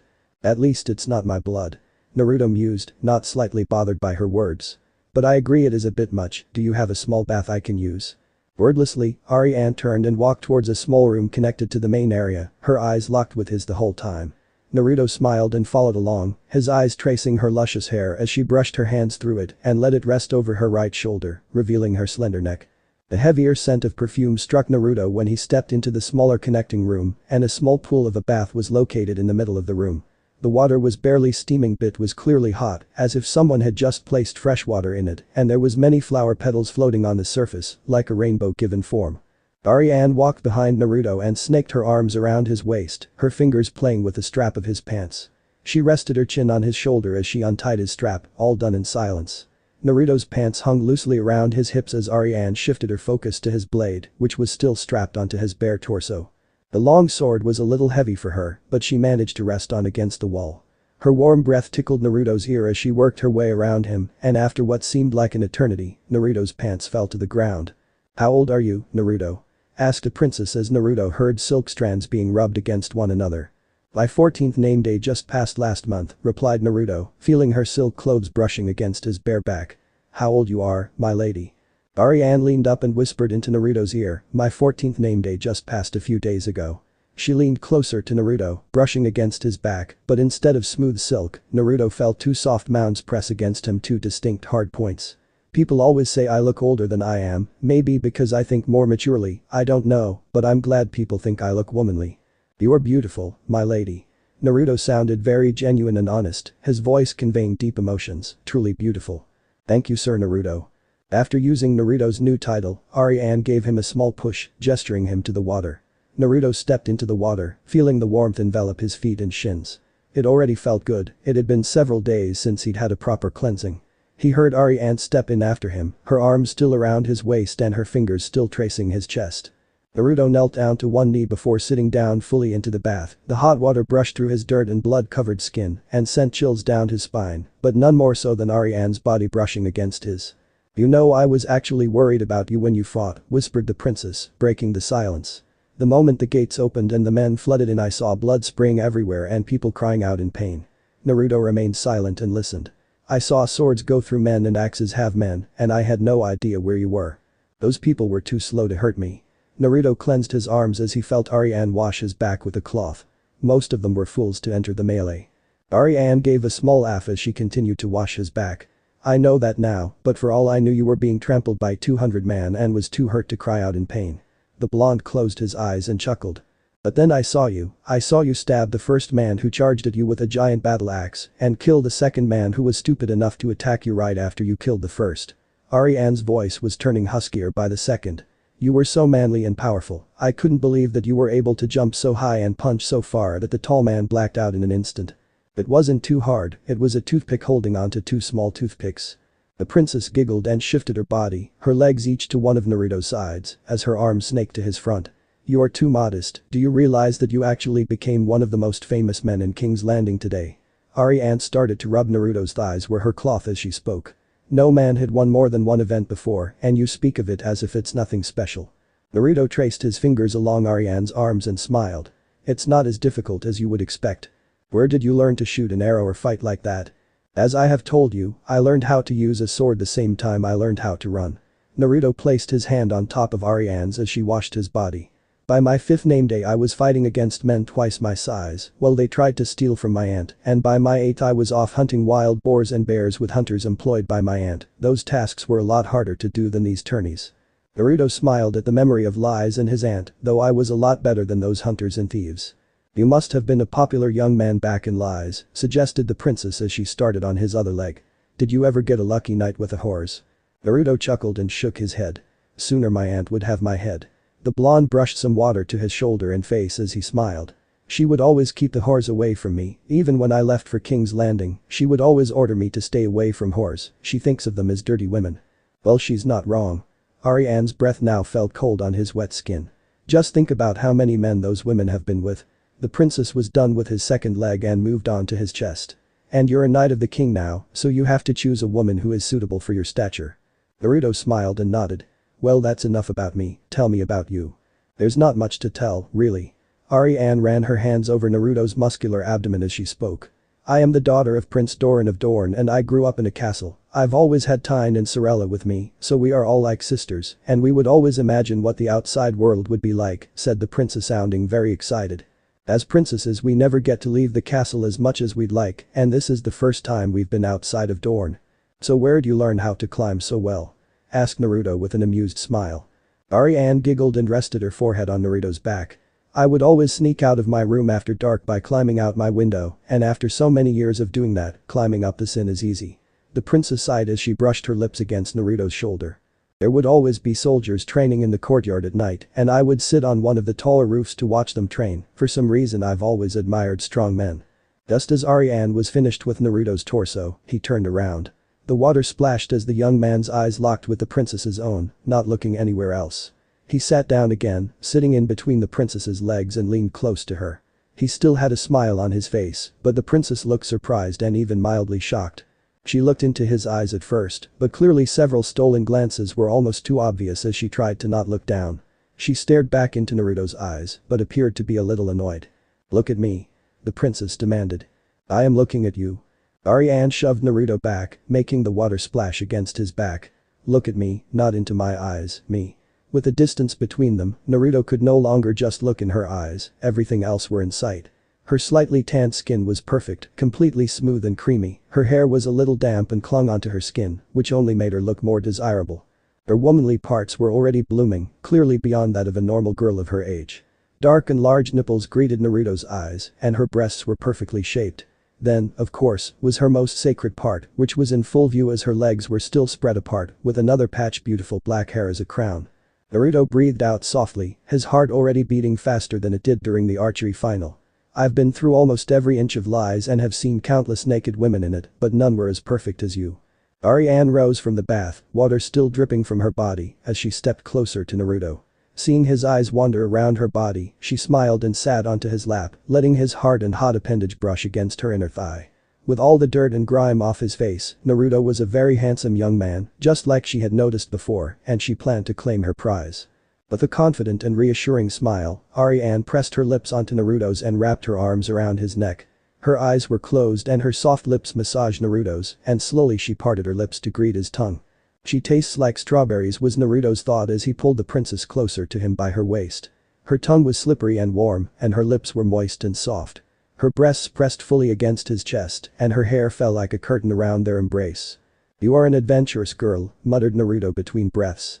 Arianne smiled against the kiss and added more pressure with renewed vigor. When I see what I want, she whispered huskily into the kiss. I take it. Naruto chuckled and held her tighter. Well, I'm all yours. The princess smiled and lightly bit into Naruto's lower lip. I know. The morning broke rather unceremoniously onto King's Landing. Bright warmth covered the city and soothed the cold air. The light seeped through the closed curtains of a certain high-class inn and landed on red satin sheets and the closed eyes of a blonde young man. His blonde hair, after being cleansed thoroughly, looked like shards of gold. He had his arms wrapped around another person on the bed and his face was nuzzled into her soft black hair. His eyes twitched at the sunlight as soon opened. It took a while for him to realize where he was, but it was quite obvious after seeing the silky black hair in front of him. "How did you sleep?" asked Arianne with a clear voice, as if she had been awake for a while. Naruto smiled and kissed the back of her neck, wonderfully. "How about you?"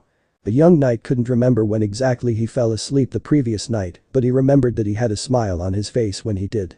The previous day had been his most successful and accomplishing day, but if he had to choose one accomplishment to be most proud about, it would probably be exchanging his virginity with the princess. Taking Arianne's maidenhead had been something unanticipated and wondrous, never had he known the pleasures of being with a woman, and after finding out he would forever be addicted. Arianne turned around and faced Naruto, a bright smile gracing her face. "I slept very well, you make a very nice pillow." The princess giggled and leaned closer to kiss Naruto softly on his lips, sucking on his lower lips as she pulled away. Now if the pain would go away everything would be perfect. Naruto's smile faded a little as he caressed Arianne's thigh. "I had no idea it would hurt you so much." "I didn't either," replied the princess with a giggle. "If I did you wouldn't have been on top." The blonde chuckled and leaned in to kiss his lover, feeling very comfortable around her already. He had never shared a bed with anyone before, especially not a naked princess who was the most beautiful girl he had ever laid eyes upon. She was warm and cuddly, and Naruto felt oddly at peace with her, as if the dangers of the world were all across the narrow sea, far away from them. He liked everything about Arianne. There were the obvious things. Her scent, her taste, her beauty, her luscious body and sensuality, but there were also her fun-loving nature, her sense of adventure, and her silent admiration of him. It was young love if there ever was such thing. Naruto ran his hand tenderly from her neck to her cheek, cupping her jawline as he enjoyed the taste of her lips, her sweet and luscious lips. Slowly Arianne pushed Naruto onto his back and climbed on top of him, her lips still attacking his. The blanket slipped off her body and her bare back was exposed to the cold morning air, but she still felt hot and bothered. Her nether regions were still pulsating with subtle stabs of pain, but it was a good sort of pain, a womanly sort of pain. It made the princess feel complete, as if she had miraculously transformed into a real woman overnight and the man below her had everything to do with it. "Do you know what you have to do?" whispered Arianne as she nibbled on Naruto's neck. The young man moaned and reached down to caress the princess's soft behind. "Yes, I remember what you liked last night." Arianne giggled and suddenly stopped, pulling away from Naruto and sat up on his lap. "No, I'm not talking about that." She laughed harder at the sight of Naruto's disappointed while simultaneously confused expression. "You have to participate in the joust in a few hours and you still haven't bought a horse or a suit or armor yet." "Oh come on, how long would that take?" asked Naruto as he reached up for the princess, but she swatted his hands away. "It takes quite a bit of time." Arianne climbed off Naruto and slipped off the side of the bed. "I would have suggested you buy these things yesterday, but the crowd was hectic and we were otherwise engaged." The princess slipped into her silk dress and combed her fingers through her hair. "The armory should be open soon, so we better get going." Naruto clearly looked unhappy and was failing to discover a counterpoint. "Alright, fine." Arianne giggled and leaned back onto the bed to kiss Naruto chastely on his lips. "Don't worry, if you win the joust we can have more alone time later tonight." She walked away from the bed and gestured to the chair that had a small pile of clothing on it. "By the way, I don't think you should wear any of the clothes you brought in yesterday, they are extremely dirty. I took the liberty and had some servants procure some better choices for you last night." Naruto walked over to the pile of clothes in surprise. "When did you have time to do this?" "Before I found you I had these brought to my room," answered the princess without hesitation. "When we jumped in the bath together I expected that you would need new clothes to change into. So you actually planned to so far ahead to bathe with me?" Arianne smirked and kissed Naruto's cheek. "Not far ahead enough, I didn't expect us to not need clothes after the bath." She giggled and walked into the bathing area to get ready.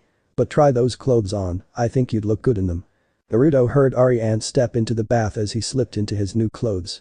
The linen undergarments were more comfortable than his old pants against his skin, but it did feel having 2 layers of clothing on after he stepped into his black cotton pants. Then there was a blue silk high-collared shirt that clung loosely to his skin, but he also had a long sleeveless black leather coat that wrapped the clothes tighter around his body. He wrapped a black leather belt around his waist and stepped into a pair of black leather boots that went to his shins. Overall it felt comfortable and if Arianne approved of how it looked, Naruto was alright with it. "Arianne, have you seen my sword?" Naruto stopped mid-question when the door to Arianne's room suddenly opened. Fortunately for him, it was not Prince Doran, it was Tyne and Sorella, but it still wasn't a good thing. The girls were laughing and bickering as they walked in, but fell in utter shock and silence when they saw Naruto.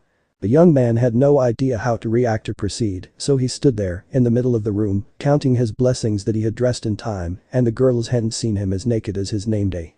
Naruto? Came Arianne's voice in the bathing area as the girl continued to gawk and stare. Is something the matter? The footsteps of the princess were the only sound in the room and they were getting louder. If you're looking for you sword, it's right. Her Arianne was silent as well when she walked out and saw her best friend staring at her. She too was thankful that she had put on her dress. Oh my gods! Exclaimed Tyne loudly as she broke out of her stupor. Oh my gods. Sorella seemed to awaken as well, but soon a dark blush appeared on her face as she covered her mouth, seemingly understanding what had happened last night as she looked from Naruto to her best friend cousin sister. Hey Ari, you. Arianne quickly raised a finger to her lips and hushed a Tyne before walking up to her and clapping a hand onto her mouth. The princess glared at the other princess as the third princess remained silent to read. Shut up, do not make a sound. Arianne demanded as she slowly removed her hand from Tyne's mouth, ready to shut her up again if she were to yell. Everybody calm down, this is not what it looks like. Tyne and Sorella stared back at her blankly in response. Alright, this is exactly what it looks like. How could you? Asked Tyne in a hushed whisper. You just met him yesterday. Arianne had the decency to blush and bite her lips. It's not like that, I really like Naruto and he likes me. Naruto nodded as he heard her words, but didn't say anything. It may have been a rash decision, but it was amazing and I do not regret it at all. So you really had SS. So you had sex with him? Tyne asked for the overly embarrassed Sorella. You lost your maidenhead to him? Arianne rubbed her thighs and nodded. Yes, and it still hurts. It was amazing. Oh, stop stuttering and don't ask about that. Cried Tyne at her sister. What the hell are you going to do? What if my father finds out? What if your father finds out? Tyne was started to pace around and started to sweat. You are so much like my father, it's not even funny. Arianne sighed and just rubbed her head before turning around to Naruto. I'm sorry this is happening, I really should have locked the door. All Naruto could do at the moment was wonder how she managed to plan ahead for his clothes, but did not figure to lock the door. I will handle this, you go on ahead and escape before more people come here and see you. Just come with me. Naruto said, gesturing to the window. The princess shook her head. No, I have to get these two to shut up and greet my father later, I'll see you at the tourney. Arianne smiled and walked up to Naruto to fix his coat a little. I'll be watching you in the next round too. The princess leaned up and kissed Naruto on the lips, gently nibbling on his lower lip for a brief while. Win it for me? Naruto smiled and nodded. I will win it for you. Good, now go. Arianne stepped away and passed Naruto his long sword, watching him strap it onto his belt. I'll be perfectly fine here. Naruto nodded and climbed out of the window. Alright then, see you at the joust, my lady. With one last smile the young man dropped himself lower, easily lowering himself down the building silently and securely. Arianne turned back to the girl after a long sigh and placed her hands on her hips, trying to ignore the blushes on her best friends' faces. Alright, shut up and let me explain. The streets were already paved with life and were as crowded as the day before. Hundreds of people were breaking bread and sharing glasses of iced milk mixed with honey. Naruto could smell the fresh baked muffins and fresh uncorked wine, but he ignored them while he continued his way to the armory. There was one problem. He had no idea where the armory was. But he had already solved half of his current problem. Within minutes of leaving the inn, Naruto caught sight of the same horse salesman he used to get into the city a day ago. Still feeling a little guilty over the matter, the newly knighted knight procured all horses the man had for sale, while only taking one steed. The man had nearly had another heat stroke. Now, perched on his white stallion, Sir Naruto roamed the streets. People seemed to not recognize him anymore, given his recent change in clothing and the lack of blood and mud on his face and hair. It was a welcome development. If people were to hound him as it were yesterday, then he would never have enough time to find a suit or armor. King's Landing is a maze, thought the young man as he looked around for sounds of hammer against molten steel. Given that thousands of knights were guaranteed to come into the city, I would have expected a little more advertising from the blacksmiths. By gods, I almost didn't recognize you. Exclaimed a familiar voice. Naruto looked further down the road and caught sight of a familiar face. Lord Mace Tyrell was perched on top of his personal steed, along with several of his close guards and two children. The man looked pretty much the same as the previous day of the tourney, but looked very happy to have caught Naruto before the joust. Naruto smiled and bowed atop his horse. Good morning, Lord Tyrell. Good morning, Sir Naruto. The Lord of Highgarden rode closer to Naruto, while the latter looked around to see if anyone actually caught his name being spoken, but fortunately no one started to hound him. I'm glad I caught sight of you so early. The Tyrell looked over Naruto's new clothes and gave a nod of approval. Already starting to dress like a knight, I see. The young man smiled again. Yes, a friend of mine demanded me to change my attire given my new status. She was quite enthusiastic about it as well. Well, I say well demanded, replied the lord with a chuckle. But as I said before, I could hardly recognize you without all the blood and mud. Naruto shared a laugh and remained silent, already knowing that the Lord had some reason to come out of his way to speak with him. Ah yes, please let me introduce you to my children. The Lord made a gesture and the two behind him rode up alongside the Lord. This is my son, Loras Tyrell. The young lad was looked about 3 years younger than Naruto, but had a firm grasp of his horse and looked quite confident. And this is my daughter, Margaery Tyrell. The girl was older than her brother, by 1 year perhaps, and was already quite a pretty young lady. She smiled confidently at Naruto and extended a bow, clearly well versed in public mannerism. It's my pleasure, young Lord Tyrell, Lady Tyrell. Laura smiled and rode a little closer to Naruto. It is my pleasure, Sir Naruto. I've heard my lord father extol your victories in the tourney, and I regret not being there to see such glory. You are too kind, Naruto replied with a kind smile. Mace Tyrell smiled at his son before he nodded at Naruto. Loras has a great interest in tourneys and their events, perhaps in a few years you will face each other in combat. Naruto smiled along with the lord and his son. That will be a glorious day indeed. I look forward to it already, but my apologies, Lord Tyrell, I must continue on my way to the nearest armory. Naruto smiled rather sheepishly as the Tyrells looked curious. My entering of the joust was rather sudden yesterday, and I must procure a suit of armor as soon as possible. Mace Tyrell laughed as his daughter giggled, seemingly amused by the look on Naruto's face. I must agree that the king was most insistent and spontaneous, but I believe I can help, Sir Naruto. The blonde remained silent and listened. I brought along our family's personal blacksmith, along with many suits of armor. Loras likes to practice often you see, so we can very well offer you a side variation of choices if you don't mind. Naruto smiled and nodded gratefully.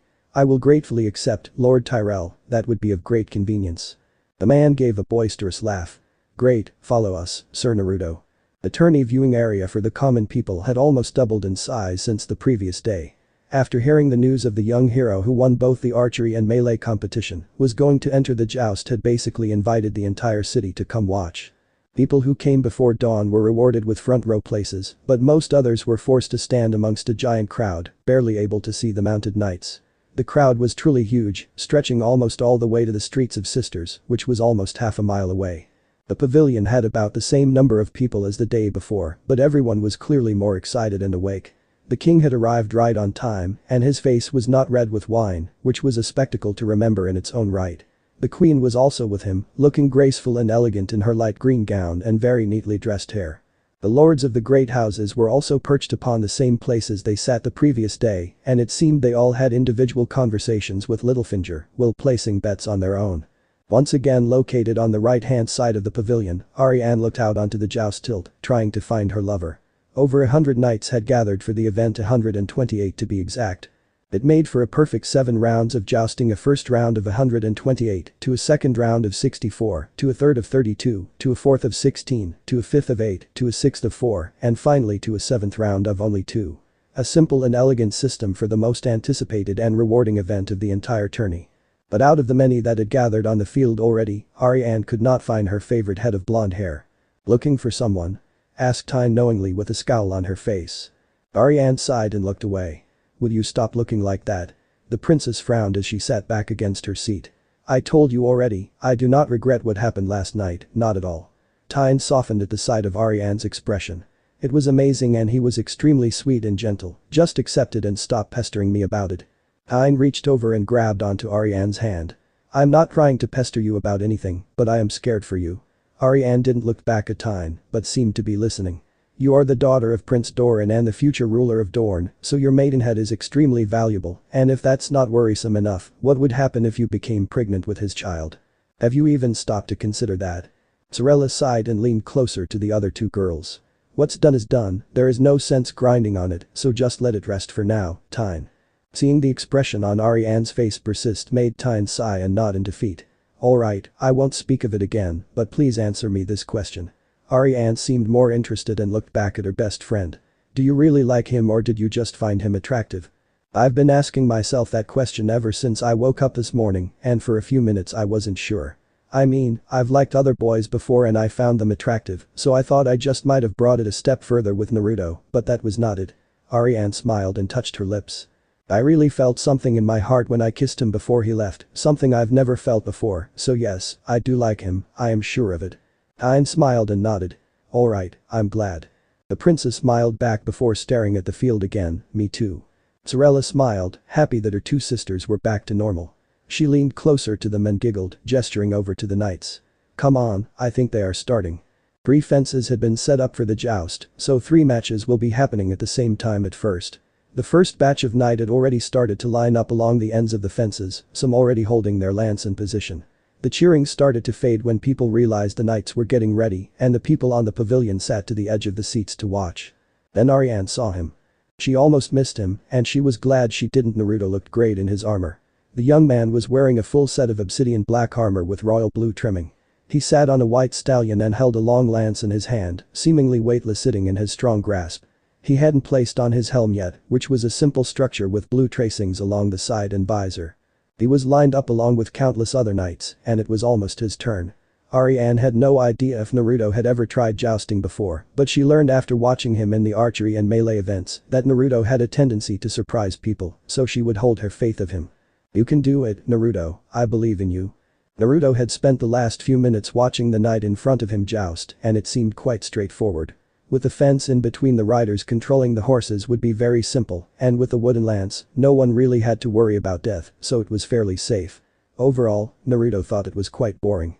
The melee had actually dangers and threats, but the joust was purely repetition and structure. Even hunting rhinos back in lies were harder challenges since there was no fence and the horn on the animal could kill the hunter, but the principle should be the same, Naruto figured.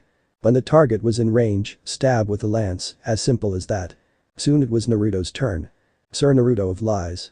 Announced the judges. Murmurs ran through the night around and cheers to run through the crowd and pavilion, and Sir Jorah Mormont. The crowd started to murmur at Jorah's name as well, remembering his victories in another tourney a few years back, all the while fueling the excitement of Naruto facing off against someone strong in his first match. Naruto rode onto the field, nodding at the judge before settling one of the far ends of the track. He looked over at Mormont, a man in his late 20s with fair skin and light brown hair. He wore a suit of grey armor and rode a black stallion. His eyes already more confident and experienced than most of the men Naruto fought in the melee the previous day.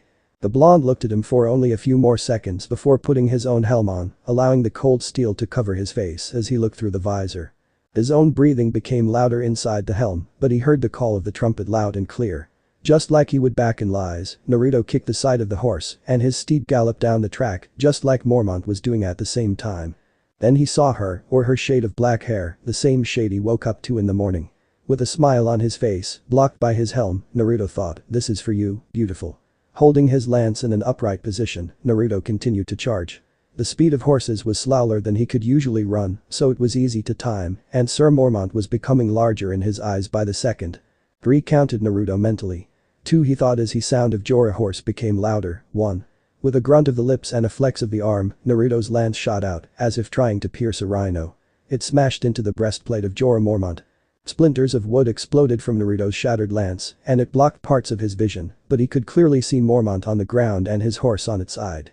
Naruto smiled and looked over at Arianne on the stand, knowing that she was watching him with her sweet smile. I will win this for you. Jousting was as simple as that. End chapter. So this part ends here. If you want to see next part of this series, like the video now and share the story with your friends. Bye bye.